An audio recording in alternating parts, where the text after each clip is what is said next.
Imperio Paints presents Lal Moher. Title sponsor Imperio Paints. बनाउँछ जिन्दगी रङ्गीन।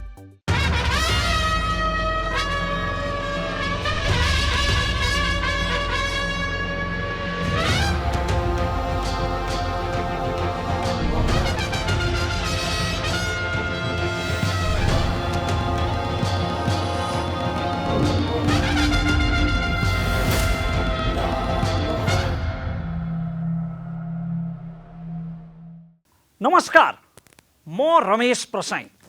विश्वभरिबाट लालमोहर हेरिरहनुभएका सम्पूर्ण दर्शकहरूमा एकमुष्ट स्वागत छ। मान्छेका जुन सम्वेगहरू हुन्छन्, लाज, घिन, डर इत्यादि, यी सबै सम्वेग जगाउने एक प्रकारको हर्मन हाम्रो मस्तिष्कमा विराजमान रहेको हुन्छ भन्छन् मनोचिकित्सकहरू।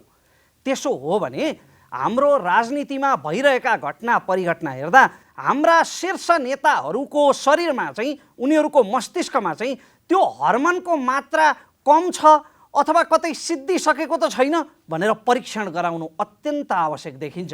किनकि हाम्रो राजनीतिमा लाज शरम भन्ने कुराको यति विघ्न खडेरी छ जसको बयान गरेर साध्य छैन। भर्खरै एउटा त्यस्तै परिघटना देखियो। केपी ओलीको संसद विघटनलाई स्वेच्छाचारी र तानाशाही कदम अनि केपी ओलीलाई तानाशाह भनेर एमालेसँग कट्टी गरेर बनेको नेकपा एकीकृत समाजवादी पार्टीले आफ्ना 4 जना मन्त्रीहरूलाई अचानक कुनै कारण बिना फिर्ता बोलाएर नयाँ अनुहारहरूलाई आसीन गरायो। यसले सामान्य नागरिकको मनमा केही प्रश्नहरू जन्माइदिएको छ जुन अत्यन्तै महत्त्वपूर्ण छन्। प्रश्न नम्बर 1, मन्त्री, मेरो देशको मन्त्री पद देशको हुन्छ कि कुनै अमुक दलको? जवाफ, आजको सिस्टममा, आजको सन्दर्भमा, आजको अवस्थामा मन्त्री पद देशको होइन, एउटा अमुक दलकै हुने रहेछ। अन्यथा कसरी शीर्ष नेताहरूले सार्वभौम जनतालाई मन्त्रीहरू किन हटाइयो, के कसुरमा हटाइयो, के कारणले हटाइयो भन्ने कुराको जवाफ नदिइकन अन्धाधुन्ध आफ्नो घरका पलङ फर्निचर फेरे जस्तो मन्त्री फेर्न सक्थे? त्यसकारण मन्त्री आजको अवस्थामा अमुक दलको कठपुतली नै हुने रहेछ। अर्को प्रश्न, यदि नेकपा एकीकृत समाजवादी पार्टीमा कार्यकर्ताहरूलाई होइन, आफ्ना नेताहरूलाई, आकाङ्क्षी नेताहरूलाई खुसी पार्नका लागि, उनीहरूको पदको लोलोपलाई, उनीहरूको पदको तुच्छ आकाङ्क्षा पुरा गर्नका लागि जसरी मन्त्रीहरू अचानक फेरियो, यदि त्यहाँ आकाङ्क्षीहरूको सङ्ख्या योभन्दा 2 गुणा भइदिएको भए, 3 गुणा भइदिएको भए, आज 8 महिनामा फेरियो, 3 गुणा भइदिएको भए त के 1-1 महिनामा मन्त्री फेरिन्थ्यो? महिना 2 महिनामै फेरिन्थ्यो? अर्को प्रश्न, मन्त्री पदमा आखिर त्यो कुर्सीमा के छ त्यस्तो जसमा 6 महिना बस्नका लागि, 6 महिना टुसुक्क बस्नका लागि मान्छेले यति विघ्न कोकोहोलो मचाउँछ? यसको उत्तर चाहिँ आजका अतिथिले दिनुहुनेछ। सङ्क्रमण कालमा 62-63 पछि मन्त्री फेरिरहँदा यो त सङ्क्रमण काल हो नि, यति बेला फेरिन्छ, हामी स्थिरता दिन्छौँ, स्थिर व्यवस्था दिन्छौँ भनेर यिनीहरूले हामीलाई झुक्क्याएको नागरिकप्रति गरेको त्यो विश्वासघात सचेत जनताले बिर्सिनु हुँदैन भन्ने सन्देश पनि यो घटनाले दिएको छ। आज यही घटनाको सेरोफेरोमा समसामयिक राजनीतिक विषयमा एकजना अत्यन्तै धुरन्धर जुझारु नेता, नेकपा एकीकृत समाजवादी पार्टीकी नेता, भूतपूर्व मन्त्री रामकुमारी झाँक्रीसँग हुनेछ जोरदार बहस। कार्यक्रम पुरै हेर्ने प्रयास अवश्य गर्नुहोला।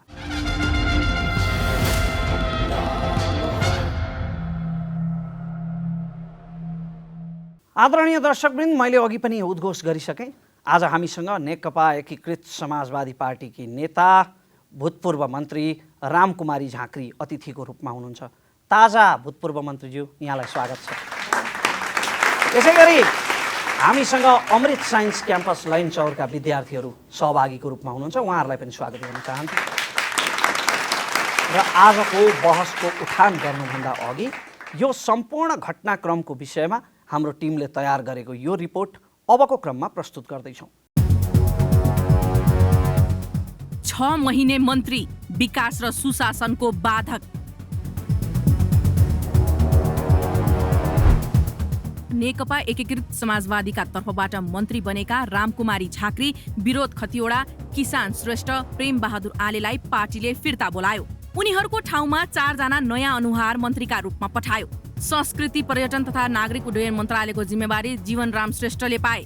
शहरी विकास मन्त्रीमा मेटमणि चौधरी नियुक्त भए। स्वास्थ्य तथा जनसङ्ख्या मन्त्रीमा भवानी प्रसाद खापुङ र श्रम रोजगार तथा सामाजिक सुरक्षा मन्त्रीमा शेरबहादुर कुँवर नियुक्त भए। हिराचन्द्र केसी स्वास्थ्य तथा जनसङ्ख्या राज्य मन्त्रीमा नियुक्त भएका छन्। मन्त्री परिवर्तन बारे एकीकृत समाजवादीका अध्यक्ष माधव कुमार नेपालले यो नियमित प्रक्रिया भएको प्रतिक्रिया दिए। एकीकृत समाजवादीका अनुसार पहिले नै 6 महिनाका लागि उनीहरूलाई मन्त्रीमा नियुक्त गरिएकाले अहिले फिर्ता बोलाइएको हो। नेकपा एमालेबाट फुटेर बनेको एकीकृत समाजवादीमा 6 महिने मन्त्रीको भागभण्डा हेर्दा पार्टीका केही नेताले मन्त्री पद पाए मात्र पार्टीमा बस्ने सम्झौता गरे जस्तो देखिन्छ। माधव नेपालले पार्टीमा नेताहरूलाई टिकाउन 6 महिने मन्त्रीलाई हतियारकै रूपमा प्रयोग गरेको देखिन्छ।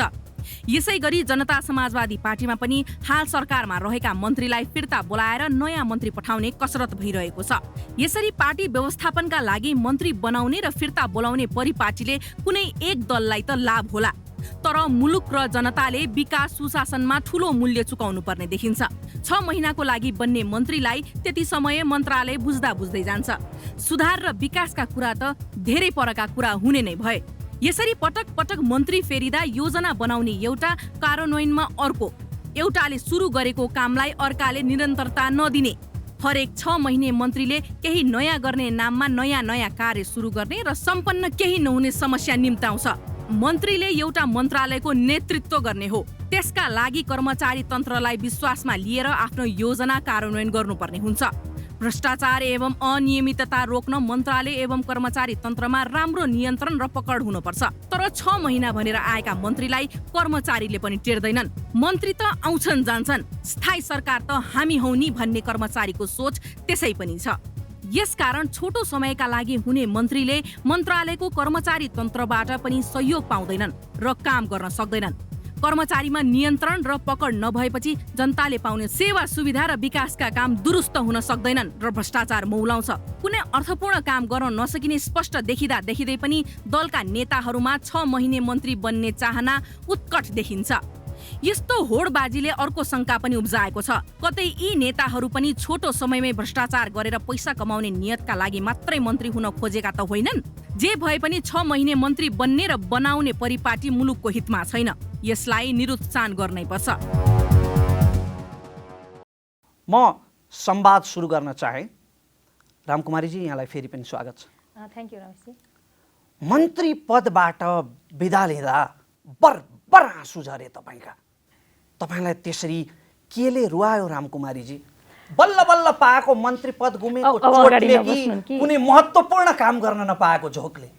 प्रारम्भमै तपाईँले एउटा लिड इन्ट्रोमा भन्नुभयो कि मान्छेसँग प्रेम, रिस, घृणा, आसक्ति, द्वेष सबै चिज हुन्छ।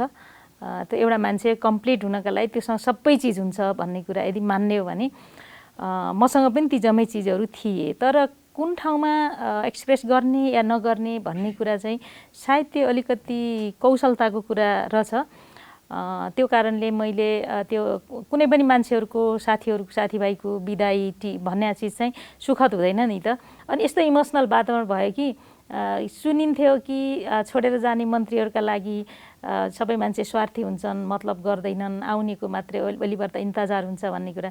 तर मेरो लागि त्यस्तो भएन। उहाँहरूले जुन स्पेस दिनुभयो, जुन वातावरण क्रिएट गर्नुभयो, त्यसले मलाई अलि भावविह्वल अनि अलिकति एट्याचमेन्ट, अलिकति उहाँहरूको न्यानो स्नेह चाहिँ फिल गरेँ।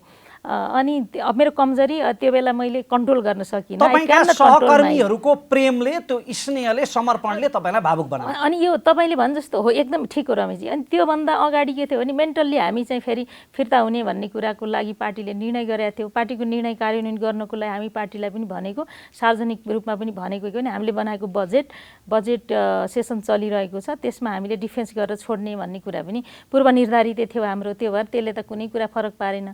अनि अघि तपाईँले भने जस्तै हामीखेरि जस्तो एउटा कन्डिसनबाट तपाईँले फेरि सुरुमा तपाईँले प्रारम्भमै भनेका कुराहरूलाई नि मैले नोट पनि गरेको छु दिमागमा।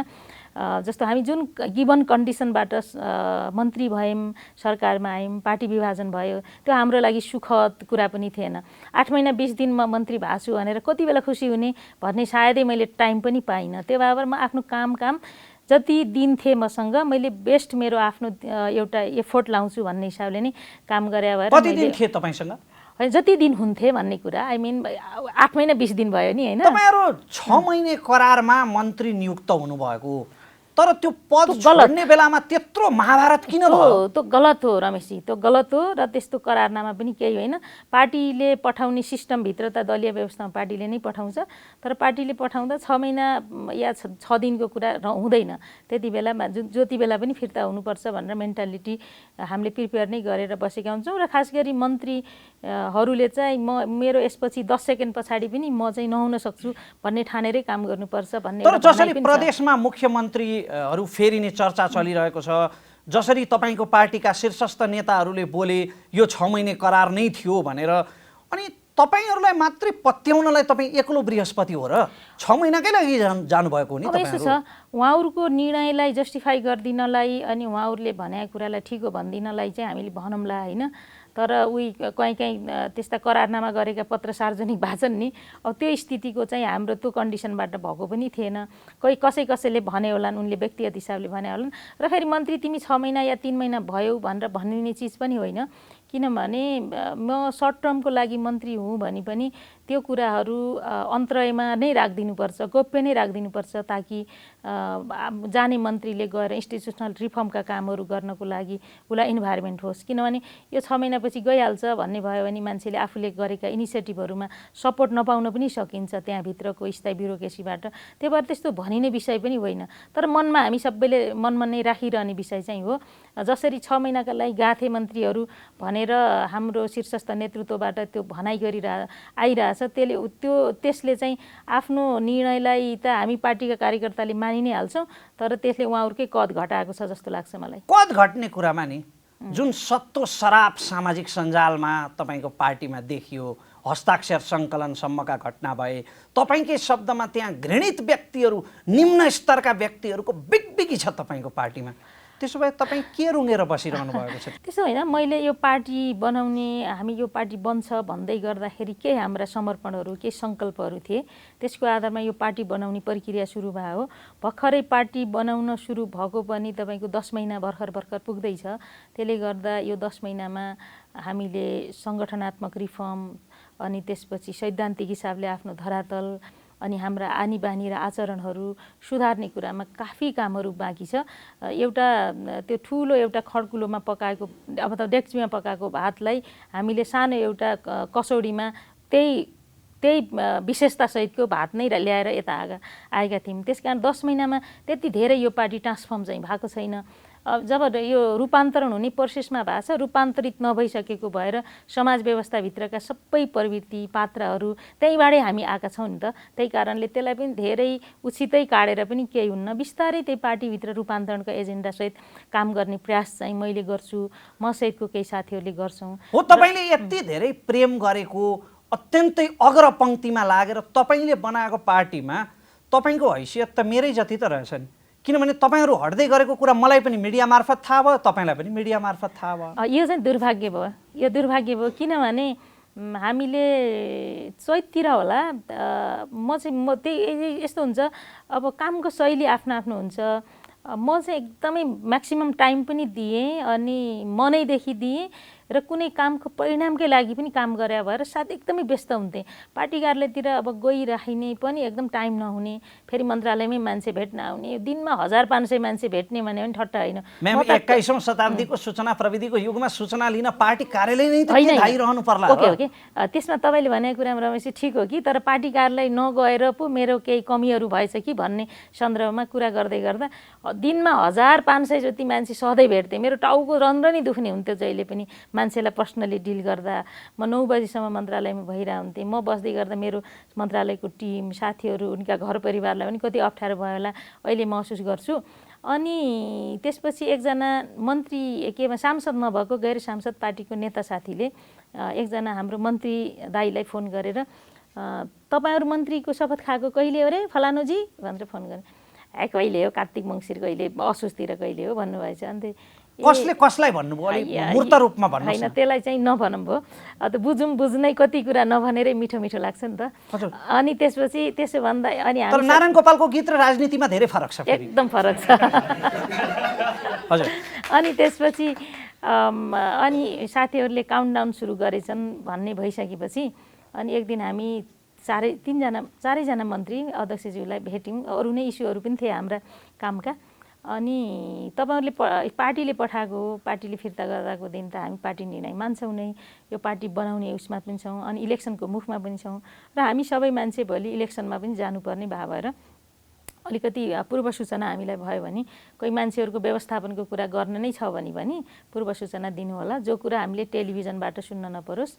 हामी चाहिँ उता धार्केको उकालो चढ्दै गर्दा झन्डा छोपेर आउन नपरोस्, पालुङटारको बाटो काट्दै गर्दा त्यताबाट झन्डा छोप्नु नपरोस्, ताकि मन्त्रीले अपराध गरे जस्तो गरी यस्तो खालको दुर्व्यवहार चाहिँ नहोस्, त्यसको चाहिँ अपेक्षा गर्दैनौँ। बरु पूर्व सूचना पायौँ भने हामीले वातावरण बनाएर आफै छोड्छौँ भन्ने कुरा हामीले भनेका थियौँ। तर पूर्व सूचना पाउनु भएन तपाईँ। अनि तर अब त्यो नेतृत्वले गरेको कमजोरी हो, गल्ती हो। तर उहाँहरूले गरेको गल्तीलाई चाहिँ फेरि हामीले यो गल्ती हो भनेर टेकेर फेरि निर्णय कार्यान्वयन नगर्ने ठाउँमा थिएनौँ, निर्णय कार्यान्वयन गर्ने नै ठाउँमा पुग्यौँ। र त्यसमा हाम्रो एउटा मात्रै शर्त थियो कि हामीले आफूले बनाएको नीति, कार्यक्रम, बजेट विनियोजनमा चाहिँ हामीले डिफेन्स गर्छौँ। त्यो डिफेन्स पार्लियामेन्टमा होइन, आफूले मैले 6 महिना अथवा 8 महिना 20 दिनमा के काम गरेँ त भन्ने कुरा चाहिँ पार्लियामेन्ट मार्फत जनतालाई गर्ने अपिल हो र त्यो पार्लियामेन्टमा हुने रेकर्ड हो। त्यो त युगौँ युगसम्म रहने रेकर्ड भएको भएर त्यो रेकर्ड गर्ने इच्छा चाहिँ सबै मन्त्रीलाई पनि हुन्छ। इच्छा मात्रै होइन, त्यो अधिकार पनि हो, अधिकार मात्रै होइन दायित्व पनि हो। मैले गरेको कार्यक्रमको जिम्मेवारी मैले नै लिनुपर्छ। त्यो कारणले हामीले त्यति मात्रै भनेका थियौँ रमेशजी। अब दलीय सिस्टममा हामी दलहरू कसरी सञ्चालन भयौँ, संस्थागत भयो कि भएनन्, हाम्रा पात्र र प्रवृत्तिहरूमा बदलाव आयो कि आएन भन्ने ठाउँमा चाहिँ तपाईँले भने जस्तै प्रशस्त छलफल गर्ने ठाउँ छ। छलफल मात्रै होइन, अब यस्ता पात्र र प्रवृत्ति फेर्न पनि हामी तयार हुनुपर्छ। तपाईँले स्वीकार गर्नुभयो तपाईँ नेकपा यसको सचिव हुनुहुन्छ, तर तपाईँसँग सदस्यता छैन। मैले अघि भने जस्तै आफू हट्दै गरेको पनि तपाईँलाई मिडिया मार्फत थाहा भयो। तपाईँकै पार्टीबाट तपाईँको आलोचना र सत्तो सराप पनि भयो केही ठाउँमा। भनेपछि आफ्नो यस्तो उपेक्षा भइरहँदा, यसरी हैसियतको खडेरी भइरहँदा तपाईँलाई माधव नेपालको हात समातेकोमा पश्चाताप छ? मलाई पश्चाताप छैन रमेशजी। त्यो एउटा ठुलो उद्देश्यको लागि काम गरेका थियौँ। अहिले अब त्यस्तै कोही पात्र प्रवृत्तिहरूले आफ्नो स्पेस चाहिँ कसैको विरोधमा, कसैको छालाकाडाइमा टिप्पणी गर्दैमा आफ्नो स्पेस देख्छन् भने त्यही गरे हुन्छ। म पनि स्टुडेन्ट पोलिटिक्सबाट आएँ, हामीले पनि धेरै कुराहरू गरेर आयौँ। तर मलाई आज सम्झना छ हामीले गर्दा यस्ता कामहरू गर्दाखेरि कोही व्यक्तिको विरोधमा केन्द्रित थिएन। तपाईँ पनि कडै प्रतिस्पर्धा गर्नुहुन्छ नि सत्तो सरापमा। तपाईँले हरुवा चरुवा भन्नुभयो एउटा अन्तर्वार्तामा आफ्ना विपक्षीहरूलाई। त्यस्तो कुनै सन्दर्भ थियो होला, तर हरुवा चरुवालाई खुवाउनु पर्यो भन्नुभयो। त्यसो भए के अहिले भएका मन्त्रीहरू हरुवा चरुवा हुन् त? त्यस्तो कुनै सन्दर्भ के थियो र सन्दर्भवश भनिएको इस्यु थियो होला। यही मन्त्री पद गुमेको र नयाँ मन्त्रीहरू आएको सन्दर्भ थियो। तर छैन होला त्यो विषयमा रमेशजी, सरी, त्यसमा मैले त्यस्तो कुरा कहिले बोलेको छैन। यदि मेरो च्यानलमा त्यो अन्तर्वार्ता भइदिएको भए म तपाईँलाई भिडियो देखाउने थिएँ। तपाईँले बन्चरे डाँडाको प्रसङ्ग उठाउनु भयो। बन्चरे डाँडामा बिचौलियाहरूको बिगबिगी छ भन्नुभयो नि तपाईँले, होइन? त्यो चाहिँ भने हो, किनभने छ पनि र त्यसलाई तोड्न अझै टाइम लाग्छ भन्ने कुरा। तपाईँले महानगरका कर्मचारीहरूले त्यहाँ जग्गा किनेका छन् भन्नुभयो। अलिकति खोजमूलक पत्रकारिता गर्ने साथीहरूले खोज्दै हुन्थ्यो भन्ने मेरो आश छ त्यो। किनभने त्यहाँ किन 17 वर्षसम्म सिसडोललाई हामीले बर्बाद गऱ्यौँ, किन बन्चरे डाँडा बढ्न दिएनौँ, किन अहिले अरू थप जग्गाको अधिकरणको इस्यु उठाइरहन्छौँ भन्ने इस्युमा स्थानीय तहको जीवनसँग मात्रै जोडिएका विषय छैनन् भन्ने इस्यु जब मैले बुझेँ, त्यो कुरा मैले कुलुको रूपमा बाहिर फाले हुँ। अब यति धेरै पत्रकारको जति नै कर्तव्य, अझ त्योभन्दा बढी कर्तव्य त राजनीतिज्ञको हो नि समाजप्रति। त्यसो भए तपाईँ जनतालाई भनिदिनुहोस् न त, को कर्मचारीले त्यसरी जग्गा किनेर रमेशजी, तपाईँको टेलिभिजनमा अरू साथीहरूले पनि ठुल्ठुला न्युज समाचारहरू बजाइरहनु भएको छ। उहाँहरूले कम्तीमा खोजी पत्रकारिता गर्दै हुन्थ्यो। नुवाकोटको मालपोतमा गएर तपाईँको विवरण ल्याए हुन्थ्यो, नगरपालिकाका कर्मचारीको विवरण ल्याएर भिडायो भने समस्याको समाधान। त्यसकारण मेरो मुखबाट भन्ने भन्दा त्यो धेरै सजिलो काम। खोज पत्रकारले भन्दा सजिलै सूचना प्राप्त गर्ने ठाउँमा हुनुहुन्थ्यो नि तपाईँ भर्खरै 2-4 दिन अगाडि। होइन, अहिले पनि छु, तर मैले प्राप्त गरेका सूचनाहरू सार्वजनिक गर्नको लागि मैले केही प्रक्रिया पुरा गरेर गर्नुपर्ने हुन्छ। त्यो भएर पहिला पार्टीमा छलफल हुन्छ नो ती कर्मचारीको नाम सार्वजनिक गर्ने कि नगर्ने भनेर शीर्ष नेतृत्वले के भन्छ त्यो अनुसार कार्यकर्ताले तपाईँले यसलाई अन्त लानुभयो। हजुर, कस्तो हुन्छ भने कुन सन्दर्भमा आफूले प्राप्त गरेका सूचना हुन् त्यो सन्दर्भमा मैले त्यस्ता मान्छे भेट्यो भने त मैले कुनै कुरा त कारबाहीको प्रक्रियामा पनि लानुपर्छ नि त। त्यो हिसाबले मैले मिडियामा प्रचार गर्ने, मान्छेको सत्तो सराप गर्ने भन्दा ड्यु प्रोसेस पुरा गर्नुपर्छ भनेर काम गर्ने भएको भएर अब जस्तो कस्तो मैले जुन शपथ खाएँ 8 महिना 20 दिन इमानका साथ काम गरेँ र अबको 6 महिना मैले गरेको कामको रिफ्लेक्सन आउँछ समाजमा र त्यसका प्रति म पुरापुर जिम्मेवार हुनुपर्छ र मैले भनेको छु कि अबको 6 महिना म पार्लिमेन्टमा पनि मैले सरकारको आलोचना गरेर बोल्नु अथवा त्यसको कामको बारेमा बोल्नु हुँदैन किनभने मैले नै म संलग्न भएर भएका कामहरूको प्रभाव आउने भएर त्यसकारण त्यति इथिकल भ्यालुभित्र म छु र मैले आफैले भर्खरै 2 दिन भए मन्त्रीबाट हटेको त्यो विषयमा सार्वजनिक हिसाबले भन्ने कुरा त झनै राम्रो हुन्न र हिजो म पोजिसनमा हुँदा एज अ मन्त्री हुँदाखेरि मैले गर्नुपर्ने के कामहरू थिए मैले कति अध्ययन गराएँ के रिपोर्टहरू आए त्यसबाट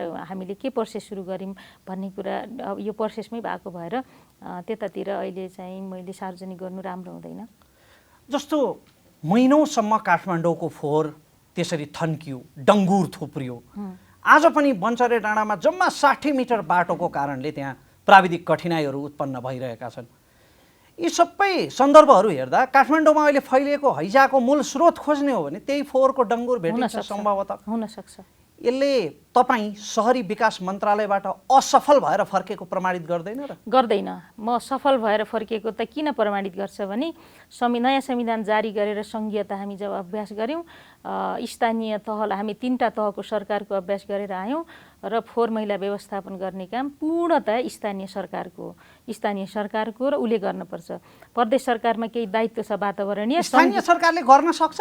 सिसडोल र बन्चरे डाँडाको समस्या स्थानीय सरकारले समाधान गर्न सक्छ। 23वटा नगरपालिकाको फोहोर होइन यही भन्दैछु रमेशजी यही भन्दैछु। त्यसकारण यो चाहिँ के थियो भने यो स्थानीय तहसँग सम्बन्धित थियो त्यही भएर सङ्घीय सरकारले फोहोर उठाउने फोहोर व्यवस्थापन गर्ने काम थिएन।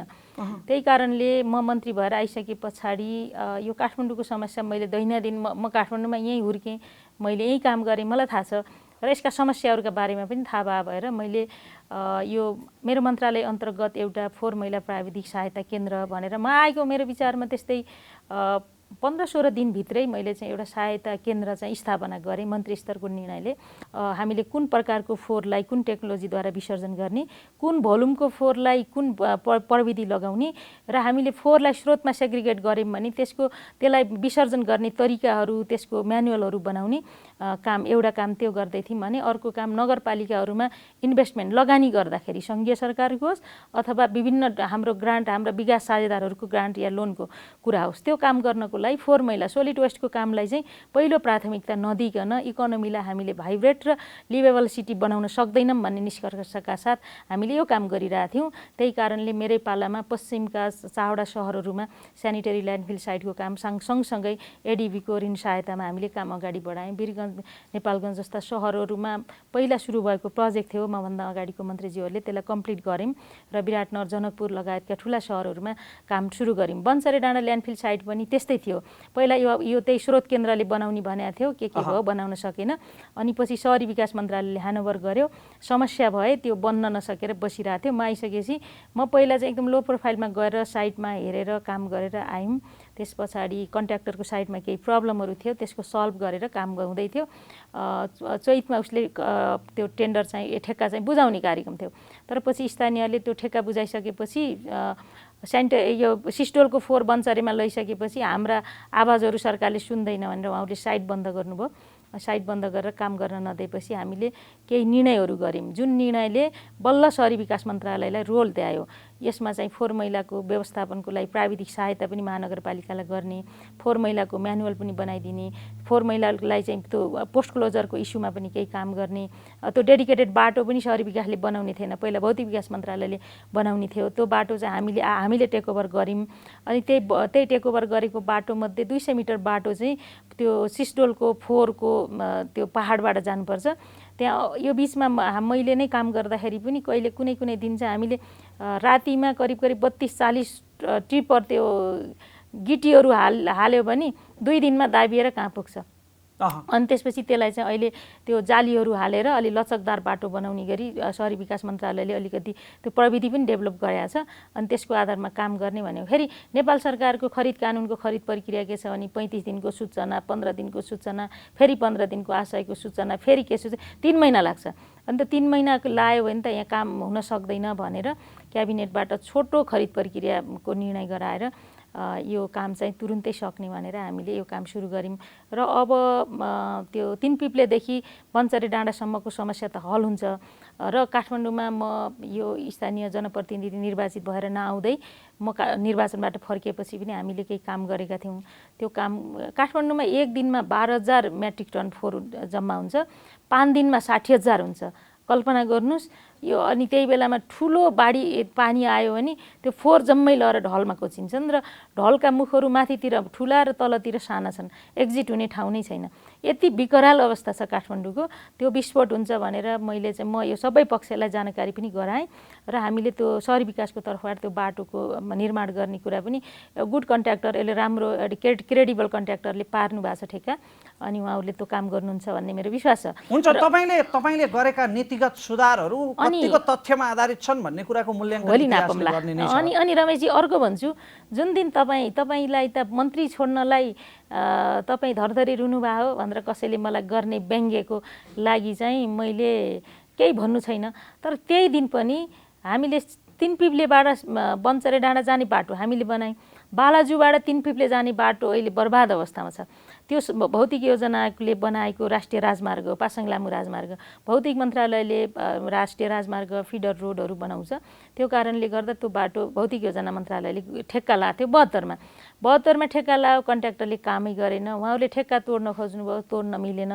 अनि फाइनल्ली हामी योभन्दा अगाडि मलाई जति बेलाबाट चासो आयो रेस्पोन्सिबिलिटी ल्याएर आएँ, अनि त्यसपछि ठेक्का तोड्ने प्रक्रिया सुरु गऱ्यौँ।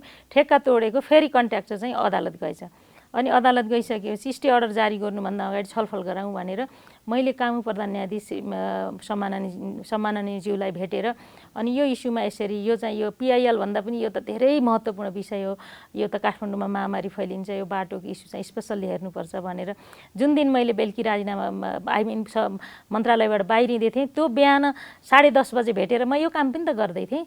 त्यसकारण मान्छेको संवेदनालाई व्यङ्ग्य गर्ने काम चाहिँ गलत हो भनेर रमेशजीले यहाँबाट भनिदिनु भयो भने म जस्ता मान्छेको लागि न्याय हुन्छ।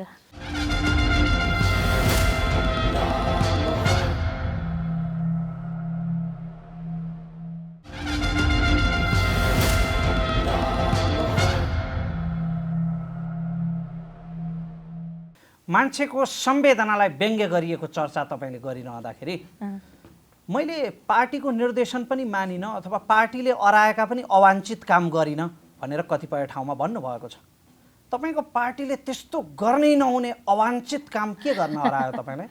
तपाईँले कसैको सोसल मिडियामा मैले कमेन्ट गरेको तपाईँले के कपी गर्नुभयो, थ्याङ्क यू। मलाई के लाग्यो भने रमेशजी, जुन मान्छे आएर मलाई हरेक दिन घेराबन्दी गर्छन् ती मान्छेलाई मैले दिने त केही हुँदैन नि रमेशजी, मन्त्री भएर। होइन, हामीलाई जान्ने इच्छा छ अनि तिनीहरूले आएर सोसल मिडियामा हामीलाई जान्ने इच्छा चाहिँ हामीलाई जान्ने इच्छा जिज्ञासा चाहिँ आम जनतामा उब्जेको। हामी अत्यन्तै फरक गर्छौँ, हामी नयाँ शक्ति बनेर आउँछौँ, रूपान्तरणकारी शक्ति बनेर आउँछौँ भन्ने पार्टीले आफ्नो पार्टीबाट बनेको एउटा जोजल्यमान मन्त्रीलाई के गर्न हराउँदो रहेछ? ओ माई गड, तपाईँले फेरि मलाई पार्टीबाट निकाल्ने कुरा गर्नुहुन्छ क्या रमेशजी? मेरो यो जिज्ञासा समाधान गरिदिनुहोस् न। यसो छ, मैले त त्यहीँ भनेको छु कि अब कस्तो हुने भने दिनमा मैले भने नि 200-500 मान्छे त जहिले भेट्थेँ, कहिले त 1000 पनि हुँदाहुन् भने नि। उहाँहरूले कस्तो आश गरेर आउने भने कहीँ न केही कामको आश गर्ने, जुन काम गर्नै मिल्दैन कि मैले जस्तो अनेक हुन्छन्, छोडिदिनु न रमेशजी यस्ता कुरामा। जस्तो के हुन्छ, अब योजना माग्ने कुरा हुन्छ, योजना यसो हेर्दा विकाससँग सम्बन्धित हुन्छ, तर 12 महिना विकासको काम हुँदैन। यदि 12 महिना विकासमा मन्त्रीले आफ्नो धनसारको एक पाथी चामल धान झिकेर दिने जस्तो स्थिति भएको भए संविधान त जेठ 15मा बजेट ल्याउने भनेर किन भनिन्थ्यो? अनि त्यस पछाडि जस्तो अब कस्तोसम्म भने अब खरिद कानुन छ, त्यसका प्रक्रियाहरू छन्, अब सिधा कसैलाई काम गर्न दिन सकिँदैन होइन। यस्ता विषयहरू जुन कुरा बुझेर या नबुझेर यस्ता चिजहरूमा पार्टीबाट भन्दा पनि अब विभिन्न मान्छेहरूको चाहिँ धेरै प्रकारको अपेक्षा हुँदो रहेछ। भातृ सङ्गठनहरूलाई स्पोन्सर गरिदिनु पर्ने, कार्यकर्ताका श्रीमतीलाई जागिर खुवाइदिनु पर्ने, त्यस्ता अफर पनि आए तपाईँलाई? अझै भन्दै जानुहोस् न। यो तपाईँकै शब्द हो, मैले खालि उद्धृत गरेको मात्रै हो। यस्तो चाहिँ गर्नै सकिँदैन। फेरि कस्तो रहेछ भने निजामती ऐन पनि हामीले यति कडा बनाइसक्यौँ। सार्वजनिक संस्थानहरूमा पहिले पञ्चायतकालमा चाहिँ मान्छेहरू छानेर पनि लाने गर्थे। 57 सालमा निजामती ऐन आइसकेपछि यो सार्वजनिक प्रशासनिक पदहरूमा मान्छेलाई नियुक्ति गर्न पाइँदैन कि राजनीतिक नियुक्ति हो। प्राविधिकमा आयोजनागत हिसाबले अस्थायी दरबन्दी स्वीकृत गरेर, जस्तो प्राविधिक पद भनेको आयोजनामा इन्जिनियर होला, सब इन्जिनियर होला, अनि जस्तो एक्सपर्टहरूको कुरा होला, त्यस्तो कुरा जो जनरली लोकसेवाको प्रक्रियाबाट पदपूर्ति गर्न टाइम लाग्छ अथवा त्यो आयोजना सकिएपछि आवश्यक हुन्न हो, त्यस्ता ठाउँहरूमा लगाउने अलिअलि आयोजना बेसिसमा मान्छेहरू करार गर्ने हुन्छ। करारको पनि सिस्टम आफ्नै हुन्छ। सिधा जागिर त कसैलाई लाउने व्यवस्थै हुँदैन। अब ती जम्मै कुरा नसकेपछि लामा लामा लिस्टहरूको काहीँ कसैले सम्बोधनै गर्न सक्दैन। यो भइसकेपछि मान्छेहरू रिसाउने अनि अपेक्षा पुरा नहुने, अनि त्यसपछि तिनीहरूले बिस्तारै नेगेटिभ भाइब्स क्रिएट गर्दै जाने, अनि आफैले गरेका काम राम्रा कामहरू अर्कोले वाहवाती गरेको छ आफ्नैबाट त्यसको नेगेटिभ तपाईँको एउटा भाइब्स क्रिएट गर्ने काम हुँदो रहेछ। जस्तै त्यो तपाईँले गर्नु भएन। हाम्रो समय असाध्यै घर किन लाग्यो। अनि रमेशजी एउटा कुरा भनिदिन्छु, के अरे म बन्चरे डाँडामा त्यो ल्यान्डफिल साइडमा काठमाडौँको मेयर, अरू काठमाडौँ उपत्यकाका अरू बाँकी 18वटा पालिका, अरू 3टा धुनीबेसी र ककनी पालिकाका प्रमुखहरू ल्याएर फोहोरको स्थायी समाधानको लागि मैले कति कहाँ दोहोरिरहेको थिइनँ। त्यो पोलिसीगत त्यो निदानको लागि स्वास्थ्य मन्त्रालय होस् अथवा हस्पिटलको कुरा छ, शिक्षाको कुरा होस् अथवा इन्सुरेन्सको कुरा होस्, यसमा फोहोर त्यसरी फालिरहेछ। मेरो पार्टीको भनिएको एउटा जिम्मेवार पदमा बसेको व्यक्तिले मेरा विरुद्ध स्ट्याटस लेख्छ कि बन्चरेमा लगेर फोहोर फालिनु निन्दनीय काम हो रे कि। अब हो यस्तो कसले लेख्यो भन्दा मेरो प्रतिस्पर्धी दलको मान्छेले लेखिदिएको भएदेखि त मलाई चित्त बुझ्दै थिएन कि, बुझ्थ्यो भने, किनभने राजनीतिमा विरोध गर्नु पनि एउटा धर्म हो र विरोधले फेरि म पात्र जसको विरोध गरिन्छ उसलाई कन्सियसली हिँड्नलाई मार्ग प्रशस्त हुन्छ र गरिरहँदा नि म्याम अत्यन्तै समयको पाबन्दी छ, मलाई क्षमा गर्नु होला। तपाईँले यो स्ट्याटसको कुरा गरिरहँदाखेरि यो मजदुरले तलब नपाएको सुनिन्छ यो देशमा, एउटा कम्युनिस्ट मन्त्रीको प्रेस सल्लाहकारले तलब नपाएको सुनियो त। यस्तो छ, यो त अति लाज मर्दो विषय होइन र भनेको। Thank you. यस्तो मलाई एकदमै राइट टाइम दिनुभयो मलाई यो उ गर्ने, यो पनि क्लियर गर्ने। के भयो भने मेरोमा प्रेस सल्लाहकार भन्ने राख्ने व्यवस्थै हुँदैन मन्त्रीको। किन हुँदैन भन्दा यो सञ्चार मन्त्री, प्रधानमन्त्री यस्तै केही 2-4 जना अर्थमन्त्री कुनलाई छ, किन राख्नुभयो त? हामीलाई छैन। अब मलाई राखिदिनुहोस्, कोही मान्छेलाई पार्टीमा थाम्नु छ भन्ने आदेश आयो। कसले? त्यसपछि त्यो आदेश आयो। आदेश कसको? आदेश पनि अब माथिबाटै भनौँ न, माधव कमरेडको माथिबाट आदेश आयो होइन।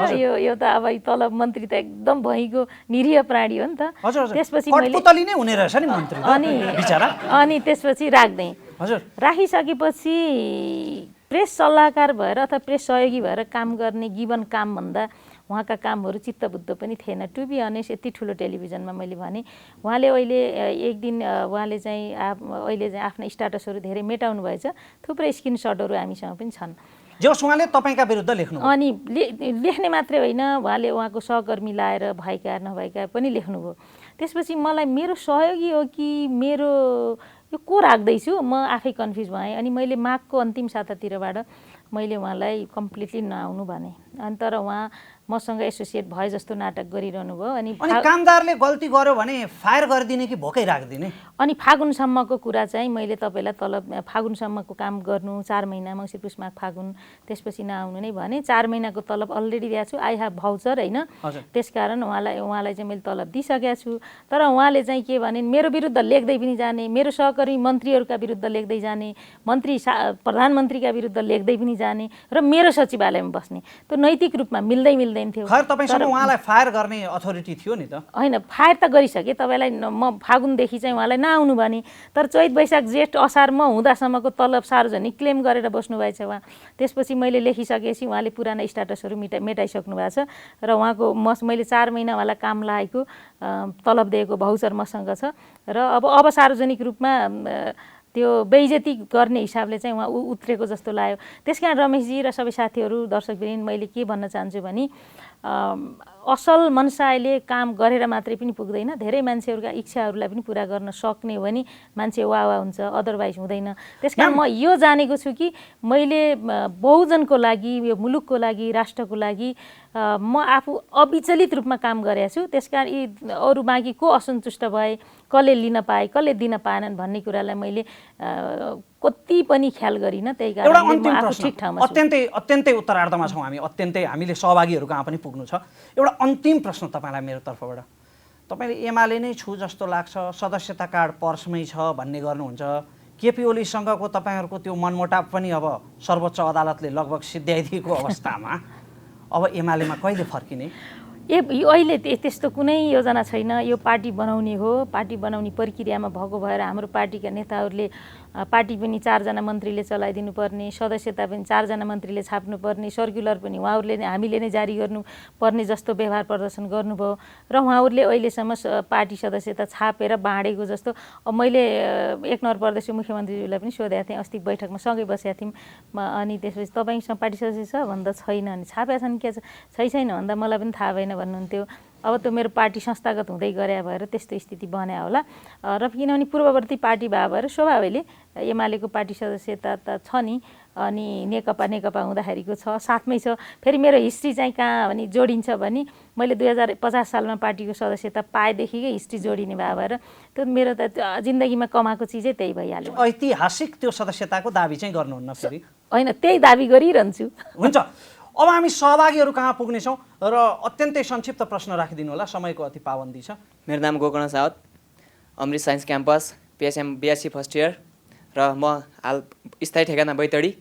मेरो प्रश्न चाहिँ मन्त्रीज्यूलाई के छ भने, तपाईँले भन्नुभयो हामी सिसडोल ल्यान्डफिल कामहरू हामीहरूले राम्रो काम गरिरहेको छौँ, तर चुनाव अघि चाहिँ त्यो काम गरिरहेको देखिएन। तपाईँ चाहिँ मन्त्री 6 महिना अगाडि हुनुभएको थियो, तर चुनाव पछि चाहिँ बालेन्सा आइसकेपछि अथवा मेयर बालेन्सा आइसकेपछि त्यो कामको कार्यहरू र काठमाडौँ महानगरपालिकाको फोहोरहरू उठिरहेको देखेको थियो।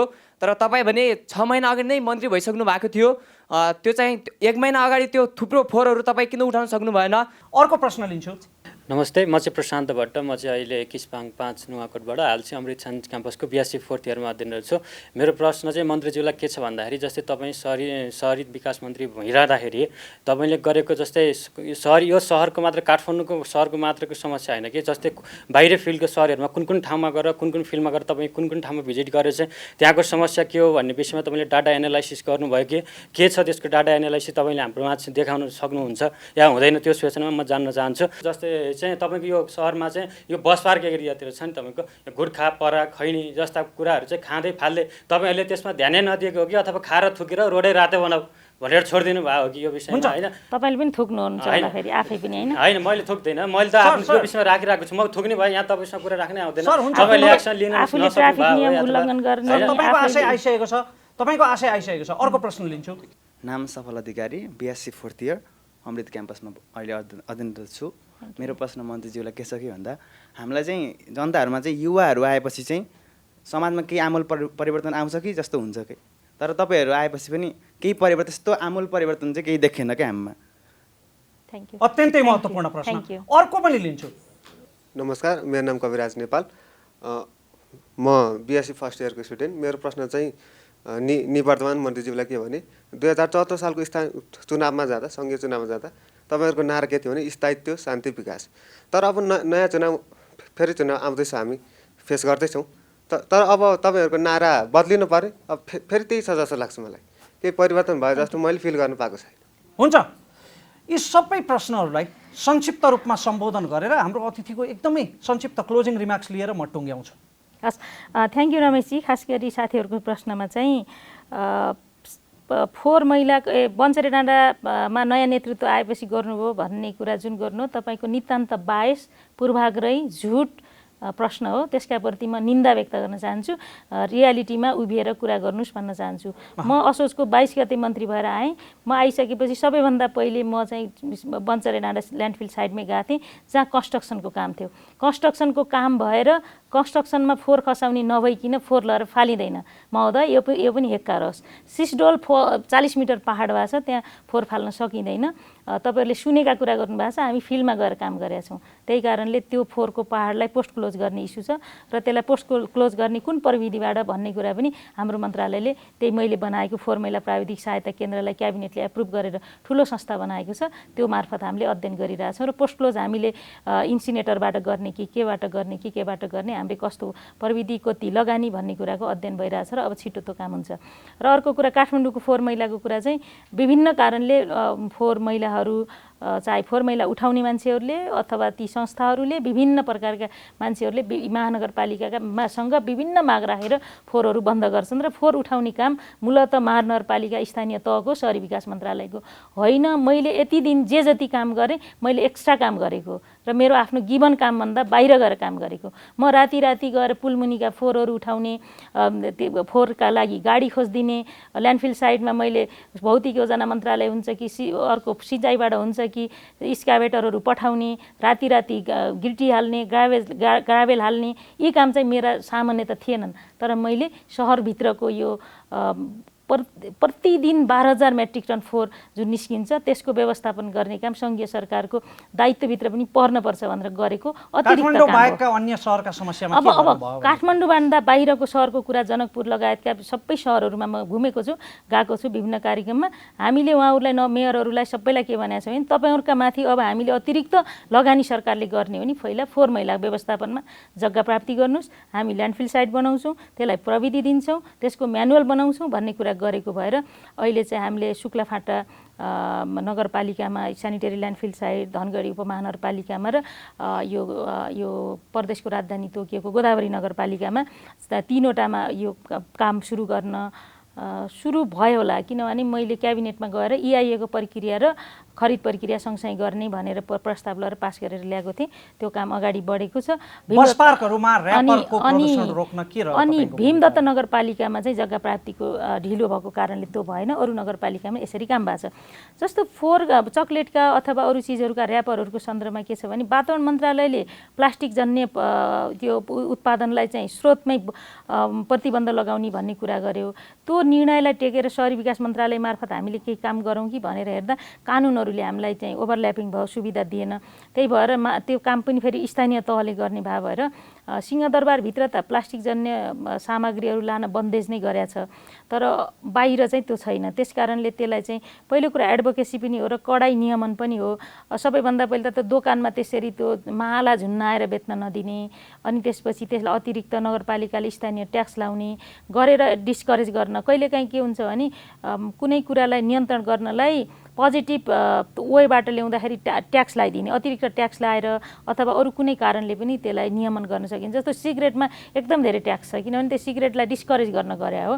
त्यस्तै यस्तो चिजहरूमा गर्न चाहिँ सकिन्छ। तपाईँ युवा आएर पनि खासै केही परिवर्तन अनि यसमा म भनिहाल्छु। अनि अर्को महानगरपालिकाले मेरो विचारमा अहिले उहाँहरूले केही निर्णयहरू गर्दै हुनुहुन्छ, महानगरसहित अरू नगरपालिकाहरूले पनि सँगसँगै गर्नुभयो भने त्यो काम हुनसक्छ।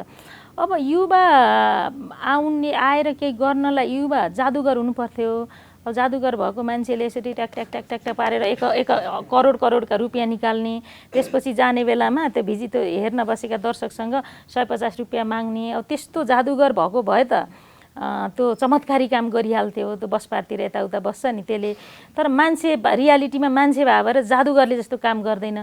मान्छे बेवकुफ किसिमको अपेक्षा पनि गरेको होइन होला नि जनताले। यो भाइहरूको प्रश्न, जनताको प्रश्न चाहिँ त्यही जादुगरको जस्तो ट्याक ट्याक ट्याक तासु गरेर हर डलर बनाउने, अनि त्यसपछि कुन्नी के गराउने, अनि चरा बनाउने के बनाउने, अनि अन्तिममा चाहिँ फेरि टोपी थापेर तिनैसँग पैसा मागेर जीविकोपार्जन गर्ने जस्तो चमत्कारी विकास हुँदैन। त्यसको लागि प्रोसेस चाहिन्छ, सबैभन्दा नीति चाहिन्छ, नीति भएपछि कानुन चाहिन्छ, कानुन भएपछि कार्यक्रम बनाउनुपर्छ, कार्यक्रमका लागि बजेट गराउनु पर्यो, त्यसलाई कार्यान्वयन गर्ने सङ्गठन बनाएपछि रिफर्म हुन्छ। यी 5वटा 6वटा सेक्टरमा मैले 8 महिनामा मेरो क्षमताले, मलाई सपोर्ट गर्ने साथीहरू टिमको एफोर्टले र मेरो मन्त्रालयको टिमले जे जति मलाई सपोर्ट गर्नुभयो त्यसको आधारमा मैले गरेका रिफर्मका कामहरूका सानातिना रिजल्टहरू त आउँदैछन्, तर ठुलो ठुलो काम हुनको लागि त्यो नीतिगत त्यो तपाईँको जुन सुधारका काम हुन् त्यसको इम्प्याक्ट त कार्यक्रममा गएपछि हुने हो नि त। अनि कार्यक्रमलाई कार्यान्वयन गरेपछि त्यसले टाइम लिन्छ।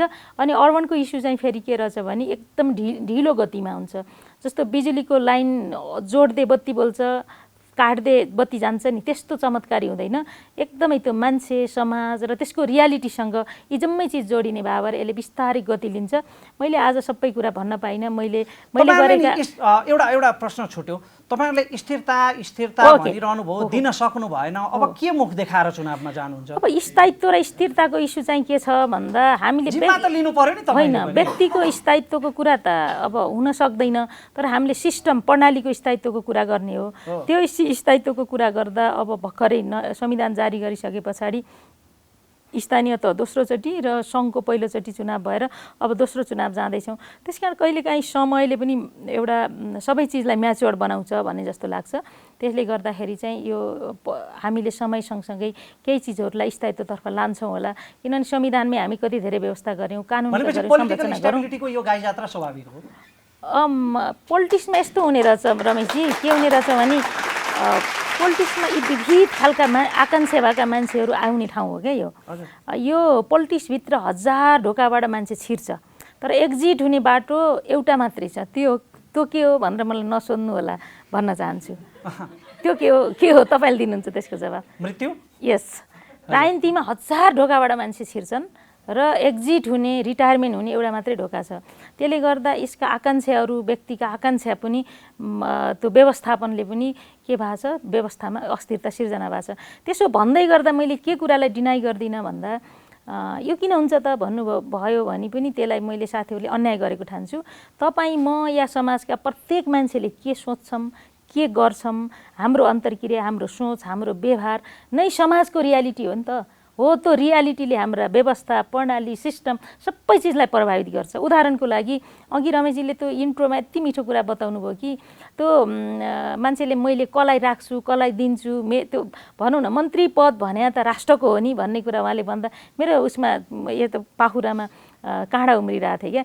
तर यो किन हुन्छ भन्ने प्रश्न हो। यस्ता प्रश्नहरू जब जागरुक युवाहरूले, अलिकति क्रेडिबल मिडियाकर्मी साथीहरूले, क्रेडिबल मिडिया हाउसबाट यस्ता विषयहरू उठ्दै जाँदा मान्छे सच्चिन बाध्य हुन्छ। मैले कोट अनकोट क्रेडिबल मिडियाकर्मी, क्रेडिबल मिडिया हाउस किन भनेको छु भने अधिकांश फेक अनि त्यसपछि दोहन गर्नलाई, मान्छेलाई नङ्गाउनको लागि, लछार पछार गर्नको लागि एकपक्षीय समाचार वाचन गर्ने, रिपोर्ट बनाउने प्रवृत्ति आज पनि भएको भएर को युट्युबर हो, को चाहिँ मेन स्ट्रिम टेलिभिजन हो, चिन्न नसकिने भएर मैले यो कुरा गरेँ हुँ। यो भयो भने समाज बदलिन्छ। किनभने हामीले 2046 सालको मुभमेन्टमा प्रेस स्वतन्त्रताको कुरा गऱ्यौँ। यतातिर बसिरहनु भएका सबै भाइ बहिनीहरू त्यति बेला कोही जन्मिनु भएको थिएन, तर त्यो मुभमेन्टमा म सहभागी होइन, तर त्यसको एडभोकेसीको लागि पूर्णता दिने मान्छे हुँ। त्यसपछि हामी 62-63 हामीले पूर्ण प्रेस स्वतन्त्रताको गफ गऱ्यौँ। त्यो किन गरेका थियौँ भने मिडिया क्रेडिबल, वाचडग, राज्यको फोर्थ अर्ग्यान भनेर हामीले भन्दै गर्दा हामीले जिम्मेवार मिडिया खोजेका थियौँ। तर आज हामीले सोसल मिडिया हो कि मेन स्ट्रिम मिडिया हो कि मिसन मिडिया हो कि अल्टरनेटिभ मिडिया हो कि हामीले नचिन्ने जुन अवस्था छ, यसले समाजमा धेरै नेगेटिभ भाइब्स क्रिएट गरेको छ। त्यसबाट हामी अलग हुनुपर्छ। हुन्छ, समयको अति धेरै पाबन्दी छ। यद्यपि मिडियालाई नियमन गर्ने पनि फेरि मूल कर्तव्य चाहिँ राज्यकै हो भन्दै आजको बहस यहीँ टुङ्ग्याउन चाहन्छौँ। हाम्रो अतिथि ताजा भूतपूर्व मन्त्री रामकुमारी झाँक्रीज्यूलाई आफ्नो अमूल्य समय प्रदान गर्नुभएकोमा धन्यवाद। सहभागीहरूलाई विशेष धन्यवाद र दर्शकहरूलाई कार्यक्रम हेरिदिनु भएकोमा अझ विशेष धन्यवाद भन्दै अर्को साता अन्य अतिथि र अन्य विषयवस्तुका साथ उपस्थित हुने बाचासँगै लालमोहरको यो श्रृङ्खलाबाट सम्पूर्ण टिमका साथ रमेश प्रसाई आज्ञा चाहन्छ। नमस्कार।